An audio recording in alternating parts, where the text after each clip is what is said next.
Olá para você que assiste o meu vídeo. Eu sou a professora Liamar Anjos. Essa é a disciplina de Fitopatologia 2 e hoje eu vou falar sobre a diagnose e o manejo de doenças bacterianas em plantas.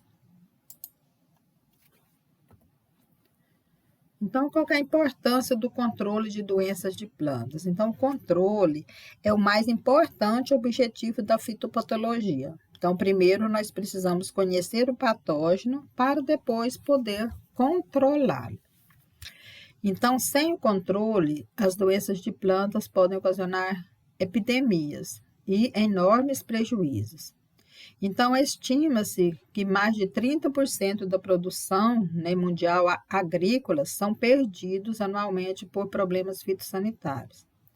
Então, o controle de doenças de plantas não pode ser abordado isoladamente, mas integrado e outros fatores que compõem a equação de produção. Então, temos que fazer esse manejo, né, ou seja, esse controle de forma integrada, porque só um fator não resolve, tá? Então, por exemplo, só o controle químico, por exemplo, não resolve, tá? Precisa ser vários métodos, né, de forma integrada.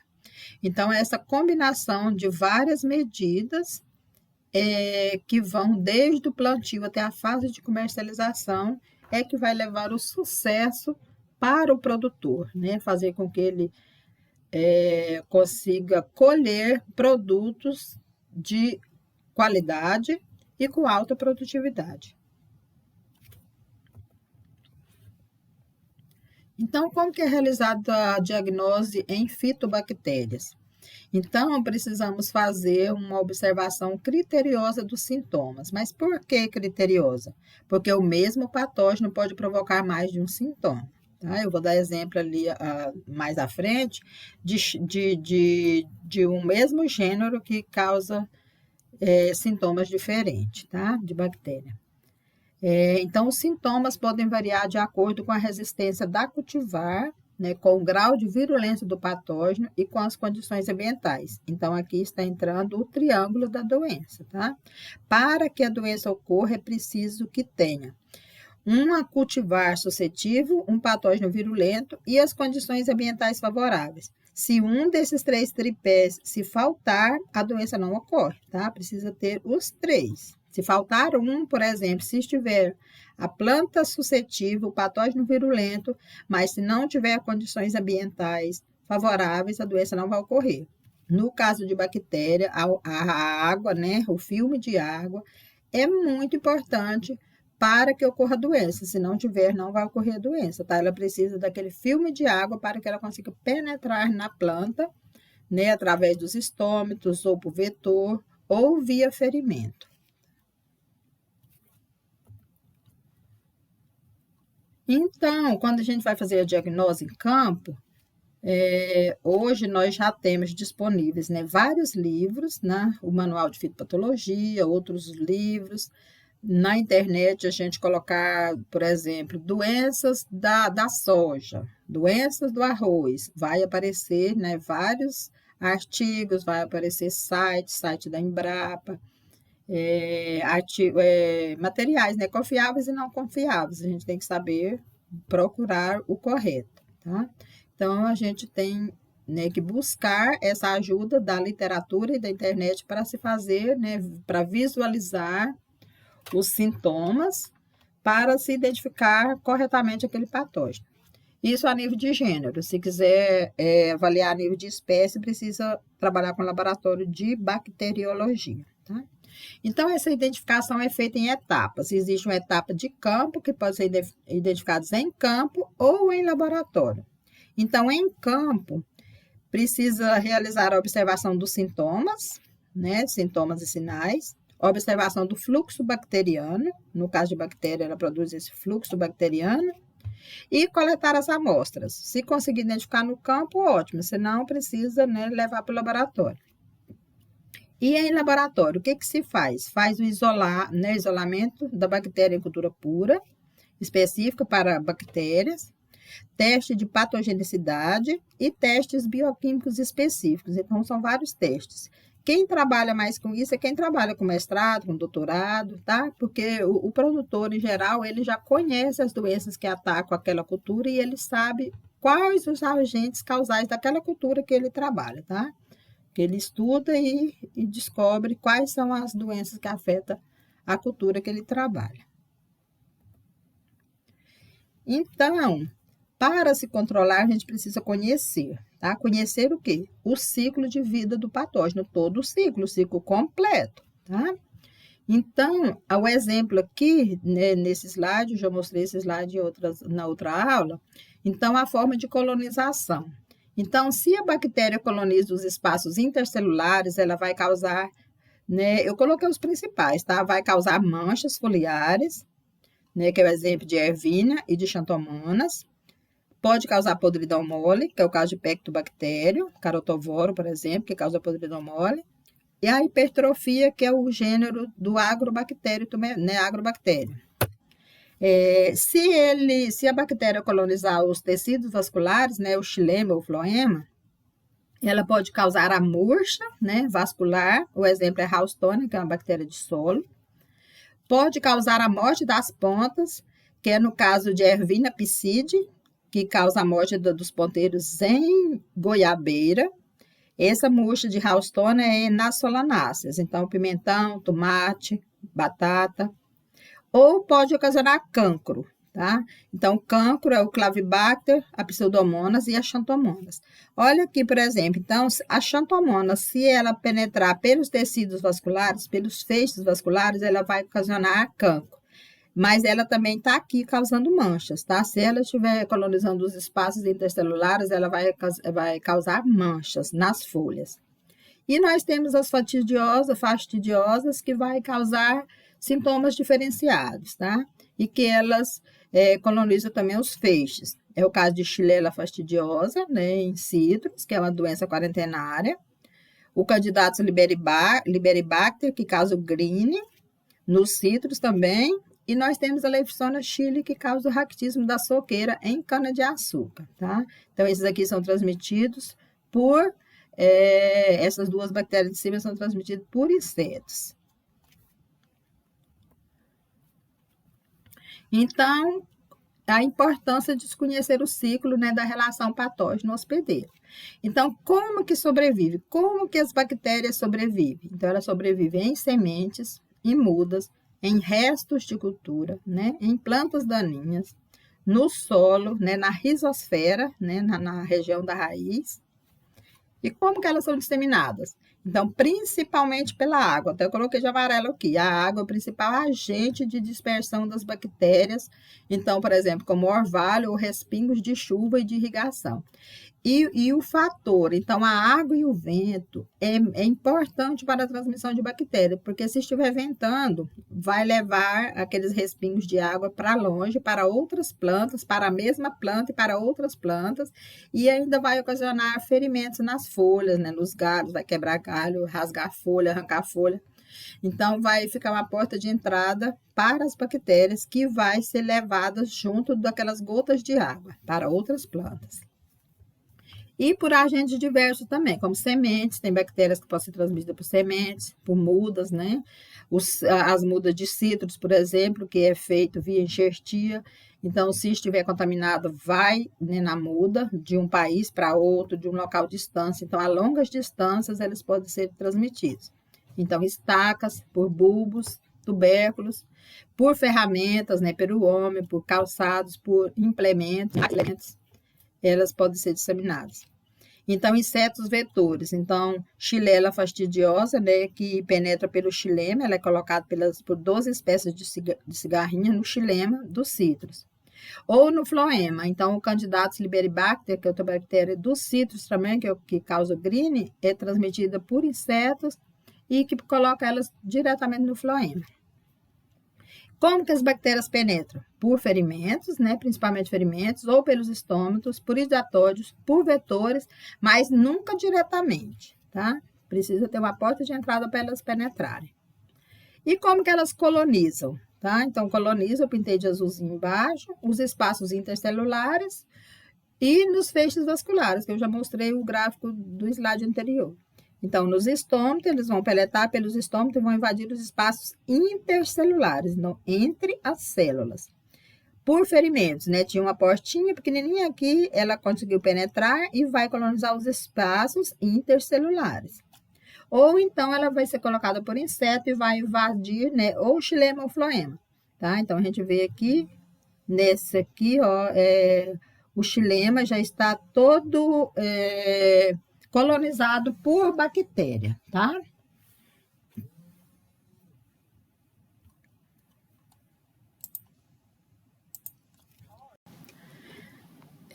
A reprodução. Então, a reprodução de bactérias ocorre, né, por fissão binária, né, de forma sexuada. A multiplicação. Então, esse período de geração varia de 20 minutos a 120 minutos, né, ou seja, 2 horas. Então, ela já está madura e já está reproduzindo. Então, ela se multiplica muito rápido. A temperatura ótima para a bactéria é entre 25 e 28 graus, então a temperatura boa para a planta também é boa, tá? É ótima para as bactérias também, para todos os patógenos, no caso. E a temperatura boa em laboratório é 28 graus.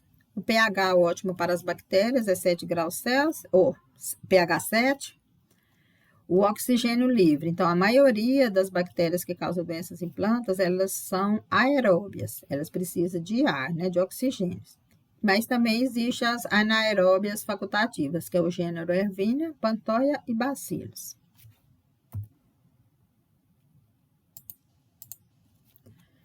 Então, o reconhecimento, né, dos sintomas em campo, a gente precisa identificar os mais comuns, tá? Então, os mais comuns são o cancro, a clorose, crestamento, descoloração vascular, encharcamento, mancha ou pinta. Então, a mancha é maior, a pinta é menorzinha, mais redondinha. A murcha e a podridão mole. Então, a murcha é de patógeno de solo, tá? Então, patógeno de solo, como o fusário, causa murcha também, tá? Não só bactéria. Fungos também causam murcha. Então, diagnose em bactérias. A identificação clássica é feita, então, em campo e em laboratório. Então, em campo, através dos sintomas, né? A observação dos sintomas, dos sinais, do fluxo bacteriano, né? E comparação com a literatura, né? Consulta da literatura, consulta da internet. E em laboratório, a gente utiliza microscópio de luz, né? Ou observando o fluxo bacteriano. E a gente utiliza também o isolamento em cultura pura. Esse é utilizado principalmente em pesquisa, né? Mestrado, doutorado. Então, utiliza os testes bioquímicos, testes sorológicos e testes moleculares, utilizando a PCR, que é a reação da cadeia da polimerase, onde se trabalha com os ácidos nucleicos, tá? Então, nós devemos ter cuidado na diagnose, né, com os patógenos de solo. Por exemplo, a murcha do tomateiro, ela pode ser ocasionada por Haustonia, que é a bactéria, né, Haustonia solanacearum, ou por fusário, ou por verticílio. Então, a gente tem que observar, por exemplo, em campo, nós podemos fazer o teste do copo, cortar, por exemplo, no tomate, o caule, e colocar num copo com água limpa, que se for bactéria, vai descer o fluxo bacteriano, tá? Então, pode ser ocasionado por esses 3 patógenos. Então, o que ocorre? Então, ocorre a dificuldade, né, de absorção e translocação de água provocado pelos distúrbios no xilema. Então, a bactéria, ela produz o exopolissacarídeo que entope os feixes do xilema. Então, ela cresce em grande quantidade e vai entope os feixes, aí não passa água nem nutrientes. Aí a planta começa a murchar nas horas mais quentes do dia e depois ela vem a morrer, tá? Isso ocorre rápido, porque se não está passando água nem nutrientes, a planta vai morrer logo, né? Então, a bactéria se multiplica nos vasos do xilema. Então, a murcha, o teste do copo, ele é feito no campo. Então, a gente vai ver aqui, descendo aqui, essa foto tá boa, a gente vê a exudação do pus bacteriano que desce do caule, tá? E o caule fica escuro também, que se a gente pegar um canivete e cortar, ou uma faca, a gente vai ver e que está muito escuro. E a gente coloca no copo com água, com a vasilha, né, transparente, com água, que vai ver o fluxo bacteriano descendo aqui. Então, essa murcha, né, em solanáceas é uma doença importante, né, no Brasil, no mundo todo, né, e também no Brasil. E a tolerância em batata semente é zero, não pode ter nada de bactéria, tá? E se um campo estiver contaminado, tem que passar, talvez nem tem como mais plantar naquele local, tem que fazer rotação com outra cultura diferente e deixar lá, plantar outra cultura. E o que ataca, ela produz raças, então o que produz a murcha em solanáceas é a raça 3, que é predominante no sul e no sudeste do Brasil.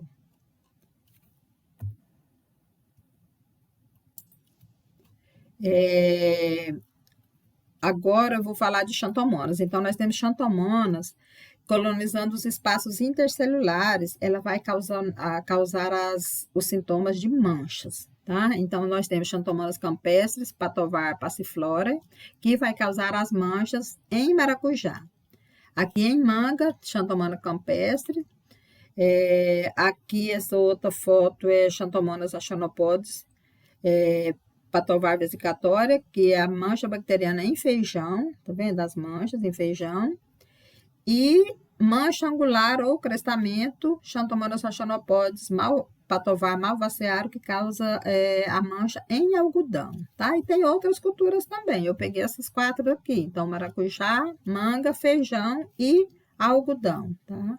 As manchas causadas por Xanthomonas, que está colonizando os espaços intercelulares. E ela também pode ocasionar o cancro, né? O cancro cítrico em citros, quando então ele invade os feixes vasculares, tá? Então ela vai ocasionar manchas, esse cancro, nos caules, nas folhas e nos frutos, tá? Então esses frutos vão ficar, se tiver em pequena quantidade, não vai ter problema, tá? A gente vai conseguir consumir, eles vão conseguir comercializar, mas se estiver como grande quantidade de bactéria, não vai. Aí vai ficar inviável e a planta vai morrer também. Então, vai ter essas lesões necróticas no tecido de folhas, caules e raízes. E é uma doença de alto poder destrutivo, tá? Para os citricultores. Aqui, mancha bacteriana em tomateiro, Xanthomonas campestre, Patovar vesicatória. Então, ela vai ocasionar essas lesões necróticas, né? Que vai ocorrer a destruição total ou parcial das células dos tecidos, tá? Então, ocorre tanto em frutos quanto nas folhas, tá? Então, a diferença de manchas são lesões maiores e as pintas são as lesões menores. Ainda o cancro, esse aqui cancro, né, que pode ter em várias culturas, por exemplo, então, eu mostrei o da laranja e o do tomate, tá? Então, ocasionado não é mais o Xanthomonas, o Clavibacter. Então, várias bactérias podem causar, né, o cancro, tá? O exemplo do Clavibacter e da Xanthomonas. Então, métodos de controle. Então, como que se controla as bactérias que causam doenças em plantas? Então, o método, né, deve ser integrado, vários métodos. Então, deve-se fazer uma inspeção constante e a eliminação das plantas contaminadas, né, no caso daqui dos citros. Então, tem que se excluir, arrancar e destruir as plantas num raio de 30 metros, de 30 a 50 metros. Tem um livro que eu estava lendo agora, Bactérias Fitopatogênicas, do Reginaldo Romero, que ele fala em 50 metros. E no estado de São Paulo, que é onde essa doença apareceu primeiro, os produtores, né, não queriam arrancar as plantas e destruir, pensavam que elas não tinham, só que depois eles precisaram destruir milhões de plantas no estado de São Paulo, tá? E elas são disseminadas, né, por mudas contaminadas, pelas roupas, pelo material de colheita, por veículos, pelo vento, né, o vento com chuva também, por insetos, por outros animais, tá? Então, é uma doença muito destrutiva nos citros. Então, ela é uma doença quarentenária. Então, ela começou em São Paulo, foi para o Paraná, Rio Grande do Sul, Santa Catarina, os dois, Mato Grosso do Norte e do Sul, Goiás, Rondônia e Tocantins. Então, ela vai está, né, subindo para o norte, tá? Então, aqui o cancro, ela é uma erupção irrupente, assim, alta. Então, como que ocorre essa progressão do cancro? Então, uma pequena lesão, de 7 a 14 dias, ela já tem uma lesão, ela já passa a ter 10 lesões, tá? E depois ela já passa a ser 100 lesões quando dobra de dias, tá? Então, ela aumenta muito rápido. Então, ela pode sobreviver por vários meses em material vegetal cítrico contaminado, destacado da planta. Então, as folhas mortas, tá? As folhas que caíram, pode ficar muito tempo mantendo essa bactéria viva nesses restos de cultura. E outra coisa que agrava é a larva minadora. Então, onde a larva minadora passa, aqui o exemplo nas folhas, elas vai deixando esse rastro, tá? Ou seja, esse ferimento. Então, aí é porta de entrada para as bactérias e o cancro. Então, onde a larva minadora passou, vem o cancro, tá? Então, isso intensifica a disseminação das xantomonas campestre, né, causando cancro cítrico em citros, tá? Então, a larva minadora ela vai causar galerias nas folhas, que é, né, a porta de entrada para a bactéria. Aqui nessa foto, né, mostra a larva minadora, então, onde ela passou, vai ocasionar o cancro, tá? E nas duas faces da folha, de um lado e do outro lado, tá? Então, continuando com o cancro, aqui o ciclo da doença. Então, o vento e a chuva, ou seja, a chuva de vento, né, vai levar, aqui está mostrando, as gotículas com a bactéria e vai ocasionar ferimentos nas folhas. E então, essas bactérias vão ser levadas nessas gotas de chuva pelo vento. Aqui, ó, tá vendo? Uma gota de água com bactéria. E qualquer porta de entrada, ela vai para outra, na mesma planta e para outras plantas. E vai penetrar pelos estômatos ou por ferimentos, tá? E contamina folhas, frutos e os galhos, tá? Então, qualquer ferimento aqui na folha é porta de entrada para eles. Então, é esse ciclo e ela se multiplica muito rápido, tá? Então, a chuva de irrigação, o orvalho, né, vai induzir a exudação desse pus bacteriano. Então, as bactérias precisam de água, precisa de um filme de água na superfície, né, das folhas para elas penetrarem. Então, o controle deve ser feito, né, rigoroso, olhar as plantas, se tiver sintomas, tem que destruir aquela planta com sintomas e outras que estiver com suspeita, tá, por estarem próximas, elas têm que ser arrancadas e destruídas. Aqui vou fazendo fazendo a esterilização, né, do veículo, de caixas, tá, a caixa que carrega os frutos, o de sapatos, então tem que ter cuidado até com os sapatos, tá? Então, a sobrevivência, né, das xantomonas achanopodis. Então, alguns dias no solo, alguns meses incorporada no solo, no tecido vegetal, alguns anos no tecido vegetais dessecados e livres no solo, tá? Então, ela pode ficar anos lá no solo, nos restos de cultura. Mas ela morre rapidamente quando é exposta à luz do sol. Se ficar exposta à luz do sol, ela morre. Então, ela penetra pelos estômatos, né? E o aparecimento dos sintomas, com temperaturas entre 25 e 30 graus, presença de lâmina de água na superfície das folhas, e os sintomas já vai aparecer de 5 a 7 dias após a inoculação. No caso de se inocular, com a semana já se tem os sintomas. E ela pode sobreviver, então, na fase latente e residente. Então, latente, ela fica internamente no tecido, né, suscetível da planta, em baixas populações, sem causar sintomas. Está lá e não tem sintomas, por isso que deve se destruir as plantas suspeitas. Não só aquelas que estão com sintomas. Se ela está lá próximo, ela pode estar contaminada, mas ainda não apresentando sintomas. Ou na forma residente, né, onde ela está se multiplicando na superfície do tecido sadio sem infectá-lo, né, sendo fonte de inóculo. Tá? E na fase residente, né, interna, né, nas plantas, né, na fase saprofítica, aqui no solo, em folhas, na fase hipobiótica, que ela fica anos, tá, lá dentro da folha, nas folhas mortas, se não tiver sol, né, se tiver na sombra, E na fase patogênica, onde ela está sendo disseminada para outras plantas, tá? Para outras plantas sadias e causando doença. Então, o controle deve-se eliminar, né, as plantas infectadas e as plantas suspeitas num raio mínimo de 30 metros a partir do foco. Então, aí, ó, mostrando onde tinha um foco, arrancou a do centro e arrancou as outras num raio mínimo de 30 metros, tá? Tem que arrancar e colocar fogo. É a única forma de controlar. Então, uma vez uma planta infectada por bactéria, não tem nada que a cure, não tem antibiótico, não tem nada que a cure. A murcha, pessoal, também. Então, a planta com murcha, se ela está com murcha, não tem nenhum controle. O controle é destruir, tá? Retirar a planta e levar para outro local, deixar secar ao sol e colocar fogo, tá? O controle é esse, infelizmente. Então, levar e fazer um monte e colocar fogo, tá?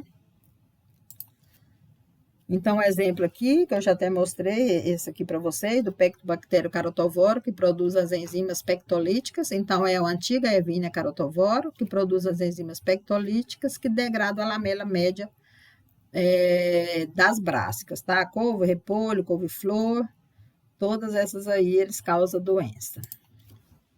Podridão negra das crucíferas, Xanthomonas campestre, Patovar campestres. Então, isso aqui é um exemplo de repicagem e montagem de lâmina para isolamento de cultura pura. Então, para isolar a cultura pura, a gente pega, faz um pequeno cortezinho aqui com bisturi ou uma tesoura e pode colocar numa lâmina que a gente consegue observar o fluxo bacteriano, né? E colocar uma gotinha de água que o fluxo bacteriano vai sair, a gente consegue ver em microscópio. Aí, desse líquidozinho, a gente pega um pouquinho e coloca numa placa de Petri com meio. Eu acho que esse aqui era meio BDA. E ela produz, tá? Ela cresceu, né? Ficou a colônia aqui, da amarelinha. Então, Xanthomonas produz o pigmento xanthomonadina, que fica amarelinho. Aqui é a morte dos ponteiros. Então, ele está invadindo os espaços, os feixes vasculares. E vai ocasionar a morte dos ponteiros, tá? Porque ele invadiu os feixes vasculares. Aqui um exemplo que cortei, ó, isso aqui é de aula prática, que eu cortei para fazer aula prática, para fazer esse isolado aqui. Esse aqui em maracujá, Xanthomonas campestre, Patovar passiflora. Então, mostra, né, a destruição da folha total ou parcial, tá? Desses tecidos afetados. Onde tem um tecido, a planta vai produzir fitoalexinas para se defender da bactéria, só que a folha vai ficar, né, com essas necroses e depois a folha vai cair, tá? A planta libera ela, ocorre a abscisão da folha. Então, esse aí é maracujá. Em videira, então, cancro bacteriano em videira por Xanthomonas campestre, Patovar vitícola. Então, essa Patovar vitícola, ela só afeta a uva. É uma doença quarentenária A2, ela está restrita no Vale do São Francisco. Então, do Vale do São Francisco, eles não podem mandar muda para lugar nenhum do Brasil, porque lá tem a bactéria, nos outros lugares não tem, porque os produtores lá sabem que não pode mandar, tá? Então, as lesões, né, de cancro nos ramos, aí os ramos tudo preto com as lesões, as folhas com lesões, pontos necróticos na folha, né, nas folhas e nos frutos também. Lesões nas bagas e cancros na racas do cacho, tá? Então, até na raca do cacho tem, tá? Pretinho aqui, ok? Então, o controle do cancro, né, em videira.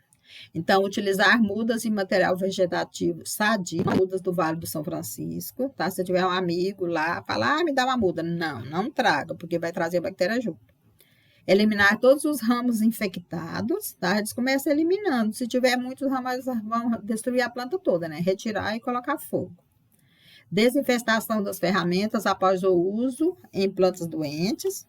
Utilizar a pasta cúprica após a poda. Então, toda poda de videira, eles utilizam essa pasta cúprica, né, com a base de cobre, ou tipo calda bordaleza, né, que é a base de cobre, e eles passam com pincel, aquele pincel de pintar a casa. Eles pegam, vêm as pessoas podando na frente e vem um só passando essa pasta cúprica após a poda. Na mesma hora, acaba de podar e o outro já vem passando, tá? Então, arrancar e incinerar as plantas atacadas, incinerar os restos de cultura, tudo. Eu coloquei de vermelho aqui, arrancar e incinerar todos os restos de cultura e tudo aquilo que podou, que vai caindo no chão, ele já vem catando e tirando de lá, não deixa no solo, tá? E depois destrói. Aplicação de produtos à base de cobre, então é só de forma preventiva, tá, gente? Porque contra a bactéria, por exemplo, os antibióticos, eles não translocam na planta, tá? Não translocam, igual os fungicidas sistêmicos, não translocam. Então, como combater as bactérias? Então, o manejo deve ser feito de forma integrada, deve-se fazer a exclusão, ou seja, não deixar que ela entre, que a doença entre, evitar o problema sempre, tá? Não deixar entrar.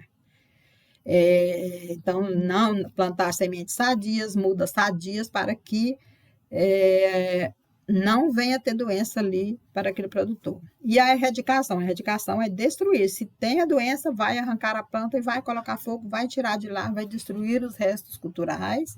Tá? Então, uma contínua aplicação de táticas de manejo integrado na propriedade para se ter a sustentabilidade. Então, isso, todo produtor, com qualquer cultura, ele deve fazer esse manejo de forma integrada, tá? Se tiver controle químico, faz, mas tem que fazer todos os outros controles, todos os outros manejos, né? O cultural, por exemplo. Então, na agricultura moderna, então, o uso de fungicidas, né? O uso de cultivares resistentes é os dois principais, que eles são o quê? Ferramentas valiosas e confiáveis para o manejo de doenças. E o manejo integrado busca reduzir a dependência de agrotóxicos, tá? Então, usar todo tipo de controle, desde da hora do plantio, a escolha do espaçamento, o método de irrigação, tá? Se é irrigação por aspersão, que vai facilitar os patógenos de parte aérea, se é por gotejamento, que vai facilitar, né, os patógenos de solo. Então, tudo deve ser pensado para a gente dificultar a vida dos patógenos. Então, aqui o triângulo da doença. Então, nós temos, né, que controlar o ambiente com essas medidas de evasão e regulação. Então, a evasão é as táticas de doença da fuga. Eu coloquei aqui, eu coloquei colorido, tá?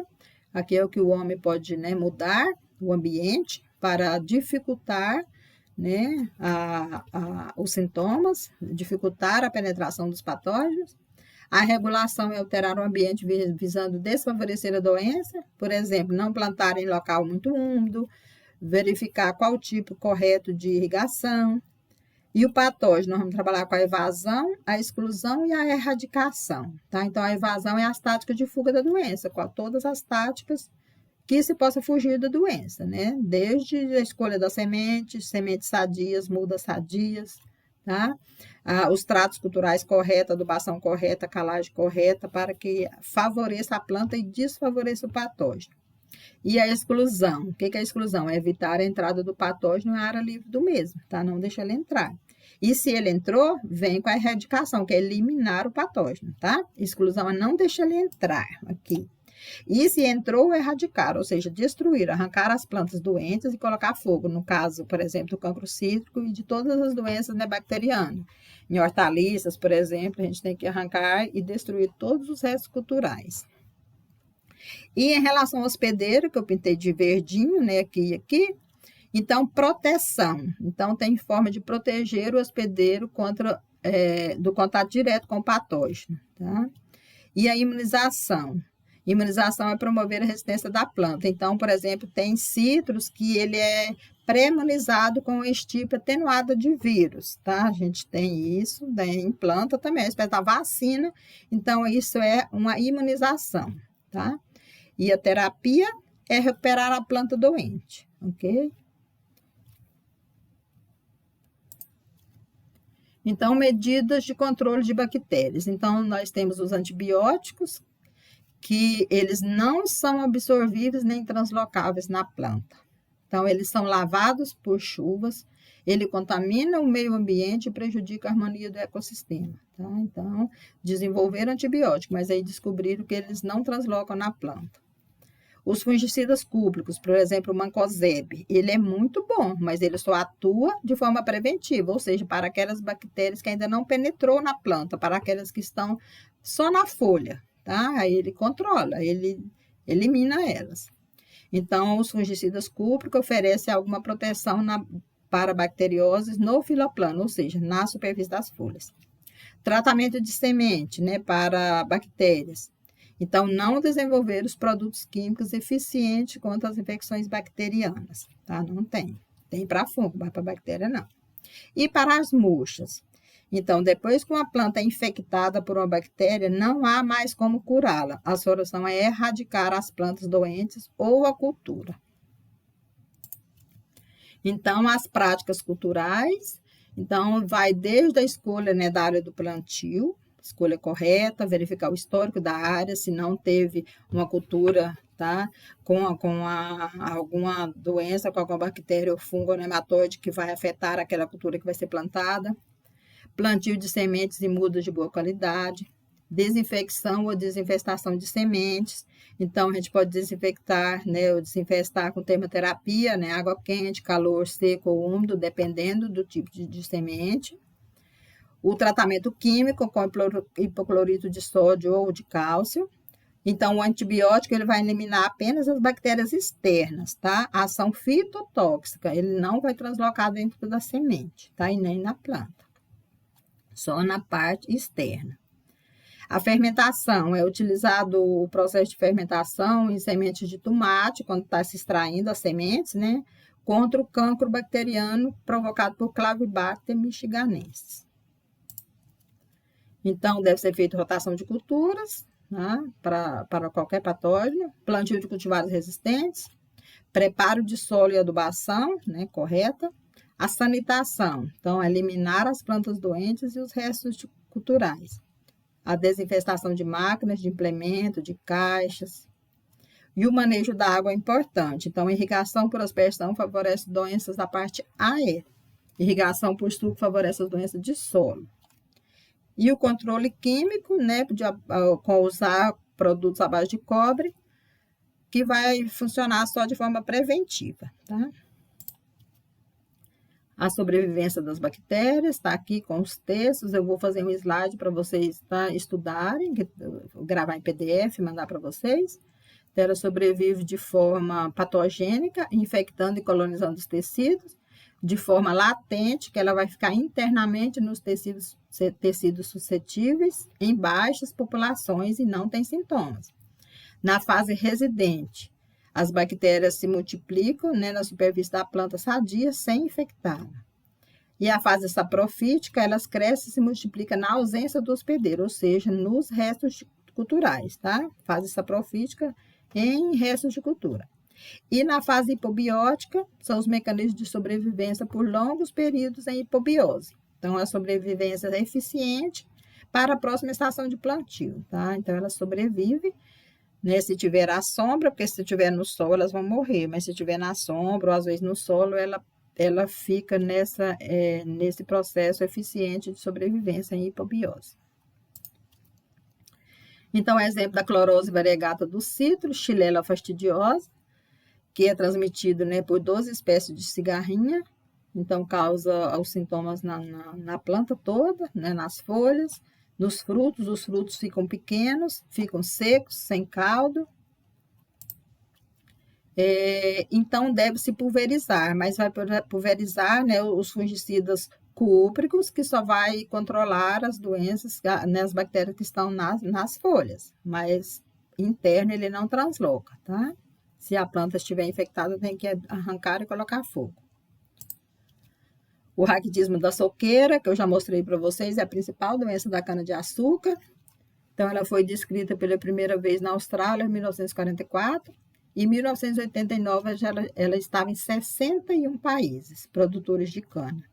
Ela fica com os internódios curtos, tá? A planta raquítica pequena E ela é assim, antes de fazer a primeira colheita, né, a primeiro corte, ela não mostra os sintomas. Depois do corte é que ela mostra, tá? Então as plantas ficam raquíticas e pequenininhas. A bactéria, né, em forma de bacilos curtos, penetra pelos estômatos ou por ferimentos. Então, é a principal doença da cana-de-açúcar, que causa prejuízo de 5 a 30%, né, da produtividade, pode afetar todo o canavial. Tá? Se o proprietário demorar a descobrir, para retirar as plantas, ela pode ir cada vez disseminando mais. E os sintomas é o subdesenvolvimento dos colmos, né, rebrotados, depois da colheita, o crescimento retardado das toceiras, os colmos ficam mais finos e os internódios curtos, tá? E vai reduzir o quê? A produtividade, né? Não vai dar cauda. Então, a bactéria sobrevive no solo após a colheita para reinfectar plantas sadias. Então, ela fica lá no solo, tá? Então, isso é importante de se conhecer. Então, se tem um canavial infestado, né, com essa bactéria, então não pode mais plantar cana ali, tem que plantar uma outra cultura, né? Que ela vai sobreviver lá no solo. Então, o controle é o quê? É variedade resistente, né? Através da resistência genética, do melhoramento genético. E pode-se fazer tratamento dos toletes também, tá? Com água a 50 graus Celsius por 2 horas, tá? E a desinfecção de todos os equipamentos pelo calor. O moco da bananeira, né? Haustornia solanacearum, não afeta só o tomate, também a banana, tá? Então, na banana, ela também é uma doença quarentenária A2, presente no Amapá, Amazonas, Pará, Rondônia, Roraima, Pernambuco e Sergipe. Então, ele infecta o pseudocaule, então ele infecta os feixes e a planta vai ficando seca e ele vai ocorrer o tombamento e vai morrer. Aqui, ó, nos frutos, tá? Tudo escuro, então, tudo contaminado pela bactéria. Então, aqui, quarentenária A2, né, presente no Brasil, mas está restrita em alguns estados, escurecimento dos vasos. Então, a bactéria, ela injeta o quê? Enzimas e toxinas, né? Então, vai ocorrer essa necrose aí, essa descoloração. Então, os sintomas é parecido com o mal do Panamá, tá? Difusário. Então, pode ser confundido com fungo. Mas os dois têm que ser controlados e retirados e destruir as plantas. Não importa se é bactéria ou fungo que causou isso, precisa retirar e destruir a planta. Então, o controle aqui, no caso de bactéria, né? Erradicação das plantas com herbicida glifosato injetado no pseudocaule, tá? Então, esse é o princípio da exclusão. Tá? E aí, deixar o impulsivo. Então, deixar impulsivo é que é exclusão, tá? Que aqui é erradicação, né? Se está controlando é erradicação. Se deixar impulsivo, aí que é exclusão, para que ela acabe. Aqui a banana, tá? Com a bactéria. E aqui as folhas, né? Que caiu, né? As folhas baixeiras com necrose e a planta vai aí, morre. Então, as bacterioses importantes no Brasil. Nós temos, né, várias, mas as principais essa aqui, o cancro cítrico, né, por Xanthomonas, a murcha bacteriana, por Haustornia, que ataca as solanáceas, então tomate, batata, pimentão, todas as solanáceas, banana, né, que é o moco da bananeira, e as helicônias, todas as helicônias. A bacteriose em mandioca, por Xanthomonas, campestre Patovarmani rhodes, queima bacteriana no alho, Pseudomonas marginalis, morte das pontas em goiabeira, que eu já mostrei, essa do alho que eu não mostrei ainda. Mancha bacteriana em maracujazeiro, eu já mostrei também, Xanthomonas campestre também. Então, aqui eu tenho da mandioca, tá? E essa mandioca é no mundo todo, pessoal. Ela afeta, então, desde a Ásia, África, América do Sul, América Central, Caribe e Oceania. Então, tudo que está próximo ali à linha do Equador, né, que tem o clima mais quente, onde se produz banana, ou onde se produz banana não, onde se produz mandioca, tem essa bactéria, tá? Então, agora ela é a Xanthomonas achanopodis, que era a antiga Xanthomonas campestres, tá? Mas a gente encontra artigo com os dois, ok? Mas eles mudaram ela de espécie. O gênero continua Xanthomonas, mas mudou a espécie, tá? Aqui é a bacteriose do alho, Pseudomonas marginalis. Então, produtos químicos à base de cobre e suas misturas não vêm apresentando resultados efetivos, tá? Então, contra a bactéria é só de forma preventiva. Uma vez que a bactéria penetrou, não tem como controlar mais. Então, a aplicação de antibióticos para controle da doença é inviabilizado pela baixa sensibilidade da bactéria, tá? Então, ela não tem sensibilidade a antibiótico, porque o antibiótico não transloca na planta, tá? Então, aqui é sintoma nas folhas, em alho. As folhas, né, vai ficando com necrose, vai morrendo, aqui, ó, morrendo. E o alho, né, fica todo apodrecido, tá? Essa foto aqui é do pesquisador Carlos Alberto Lopes, que é um pesquisador da Embrapa Hortaliças. Ele dá aula na UNB também.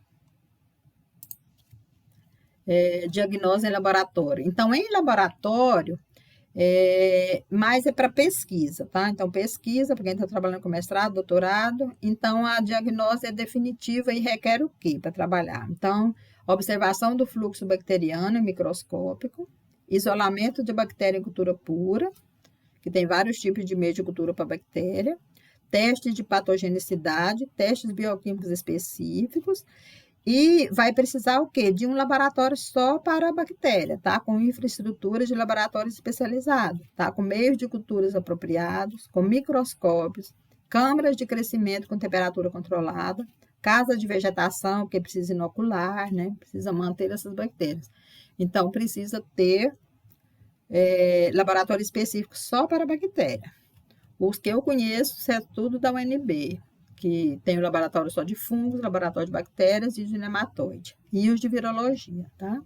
Então, um específico para cada patógeno. Então, terminamos aqui essa aula de hoje. Eu farei exercício para vocês ainda essa semana e coloco no Sistema Educa.